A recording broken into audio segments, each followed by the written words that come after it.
Renungan Pagi, Christ Triumphant atau Kristus yang Menang oleh Ellen G. White, 12 April 2025.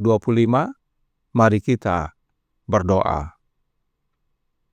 Bapa kami yang di sorga, Allah pencipta langit dan bumi, laut dan segala isinya, Allah yang maha besar, maha kuasa, sumber segalanya, yang kami sembah selalu melalui anak-Mu yang tunggal, Yesus Kristus. Terpujilah Yesus, anak Allah yang maha tinggi, yang adalah Tuhan atas hari Sabat.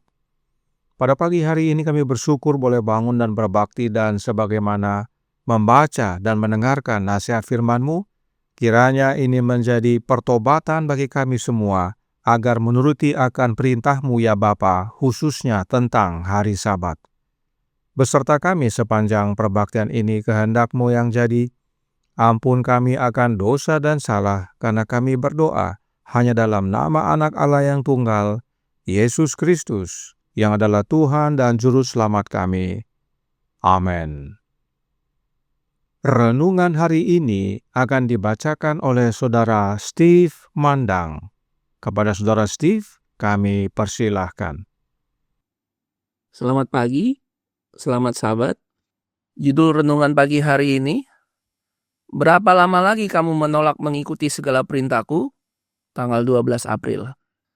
Dan pada hari yang ke-6, apabila mereka memasak yang dibawa mereka pulang, maka yang dibawa itu akan terdapat 2 kali lipat banyaknya dari apa yang dipungut mereka sehari-hari.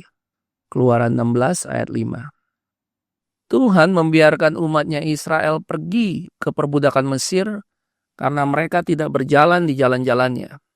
Dan mereka tidak menghormatinya dengan pelanggaran-pelanggaran mereka yang terus-menerus. Di sana, karena mengalami penindasan dan perbudakan yang berat, mereka tidak dapat memelihara Sabat Allah. Dan karena pergaulan mereka yang lama dengan bangsa penyembah berhala, iman mereka menjadi kacau dan rusak.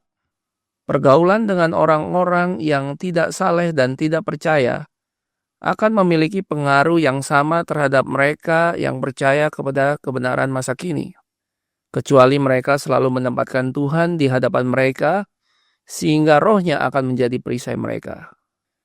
Firaun melihat pekerjaan roh Allah yang dahsyat. Ia melihat mujizat-mujizat yang dilakukan Tuhan melalui hambanya. Tetapi ia menolak untuk menaati perintah Tuhan.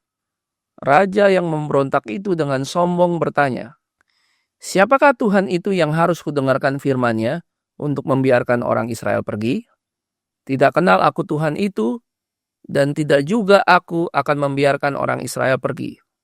Dan ketika penghakiman Allah semakin berat menimpanya, ia tetap bertahan dalam penolakan yang keras kepala.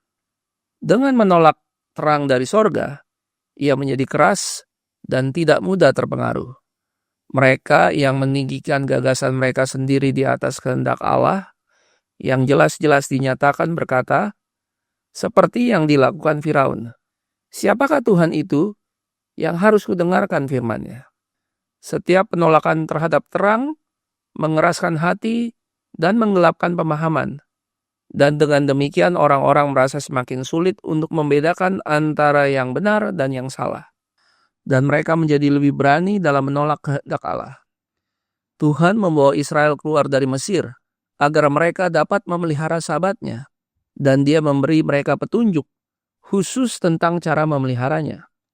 Petunjuk yang diberikan kepada Musa dicatat untuk kepentingan semua orang yang akan hidup di bumi hingga akhir zaman. Allah telah berfirman, marilah kita mendengarkan firman-Nya dan menaatinya. Ketika mana diberikan, umat diuji berdasarkan hukum Allah. Kemudian Tuhan berfirman kepada anak-anak Israel melalui Musa, "Sesungguhnya aku akan menurunkan dari langit hujan roti bagimu. Maka bangsa itu akan keluar dan memungut tiap-tiap hari sebanyak yang perlu untuk sehari, supaya mereka kucoba apakah mereka hidup menurut hukumku atau tidak."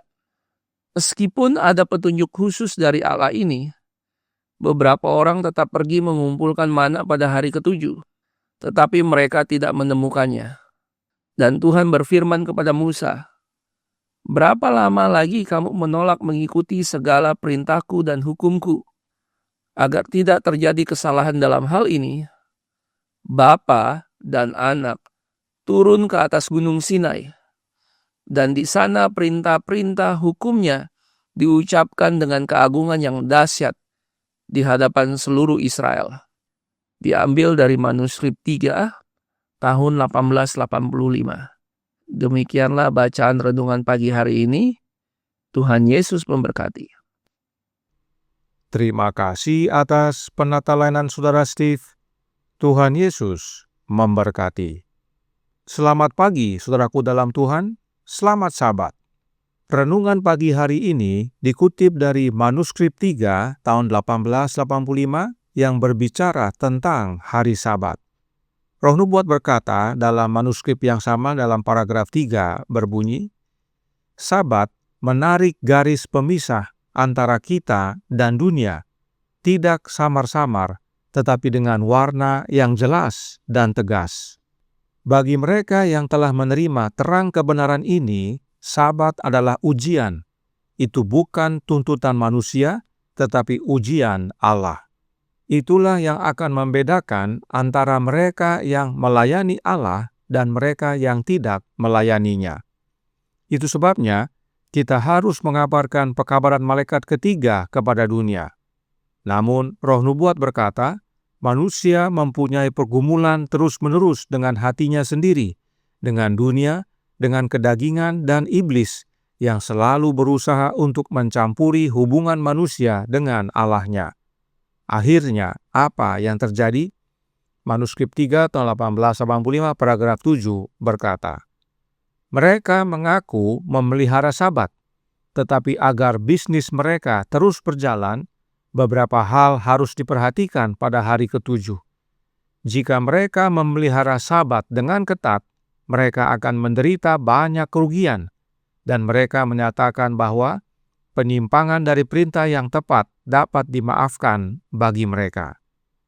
Banyak yang takut kehilangan pekerjaan atau rugi usahanya. Akhirnya mereka bekerja pada hari Sabat. Mereka merasa pelanggaran mereka dapat dimaafkan. Tetapi Roh Nubuat ingatkan kita dalam manuskrip 3 tahun 1885 masih dalam paragraf 7. Namun disinilah ujiannya datang. Apakah kita akan menghormati hukum Allah di atas tuntutan manusia? Disinilah kita harus membuktikan kesetiaan kita. Allah tidak mempertimbangkan kenyamanan kita sehubungan dengan perintah-perintahnya.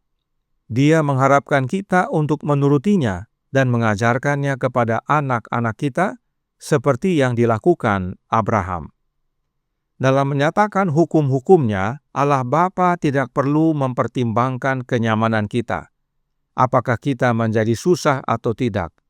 Allah Bapa mengharapkan agar kita menurut kepada perintah-perintahnya apapun resikonya. Abraham menurut dan ajarkan, maka berkat Allah menjadi bagian Abraham. Inilah yang terjadi kepada bangsa Israel. Ujian datang kepada mereka, agar mereka ingat dan turut akan hukum Allah. Renungan hari ini berkata dalam Christ Triumphant halaman 109 paragraf 4. Tuhan membawa Israel keluar dari Mesir, agar mereka dapat memelihara Sabatnya, dan Dia memberi mereka petunjuk khusus tentang cara memeliharanya.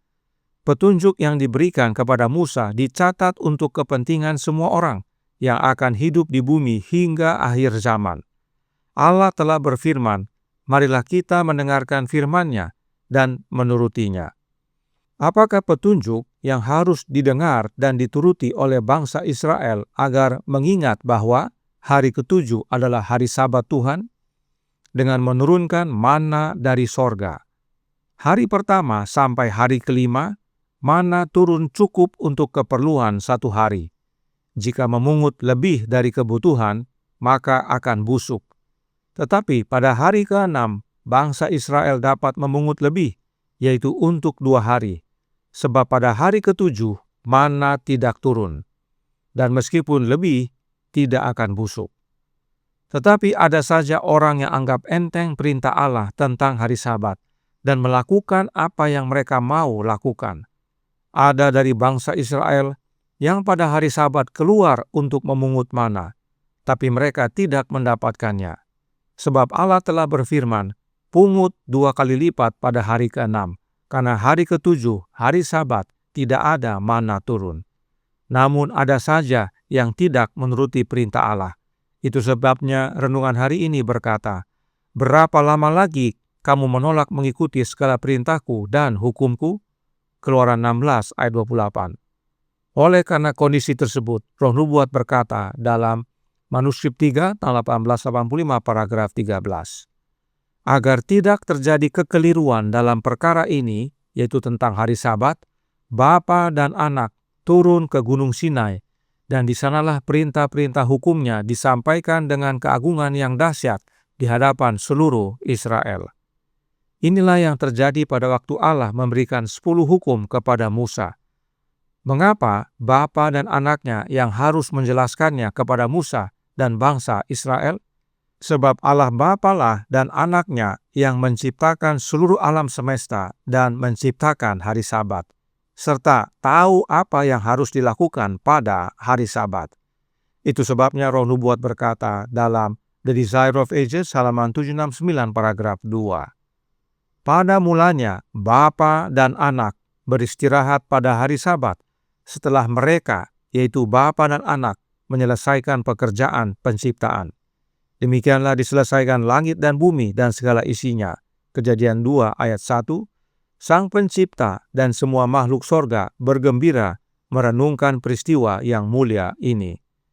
Roh Nubuat dengan jelas menyatakan bahwa Kejadian 2 ayat 1-3 menyatakan tentang hari Sabat, dan pada hari Sabat itu Bapa dan Anak beristirahat setelah menyelesaikan pekerjaan penciptaan. Karenanya, hanya 2 makhluk ilahi yang menciptakan, yaitu Bapa dan Anaknya.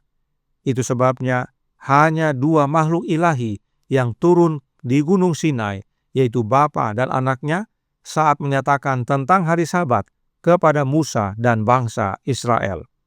Sekarang, pertanyaan penting bagi kita semua adalah, hari apakah hari Sabat itu? Suratnya nomor 163 tahun 1904 paragraf 4 berkata, tetangga yang lain datang pada malam hari dan selama percakapan bertanya apakah saya dapat menjelaskan kepadanya tentang Sabat. Saya mulai dengan membaca sebuah ayat dalam Kejadian pasal pertama. Kemudian saya membaca hukum keempat.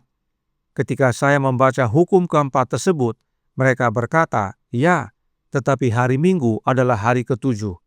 Saya menjelaskan kepada mereka bahwa hari Minggu adalah hari pertama, dan bahwa hari yang disebut Sabtu oleh dunia adalah hari ke-7. Kemudian saya membaca 6 ayat terakhir dari Keluaran pasal 31, di mana Sabat dengan jelas ditetapkan sebagai tanda antara Allah dan umatnya. Dengan jelas, Nyonya White menyatakan bahwa hari Sabtu itu adalah hari Sabat. Alkitab dan Roh Nubuat tidak mengajarkan tentang Sabat lunar atau Sabat lunisolar atau Sabat hari Minggu. Alkitab dan Roh Nubuat menyatakan dengan jelas bahwa hari Sabtu adalah hari Sabat.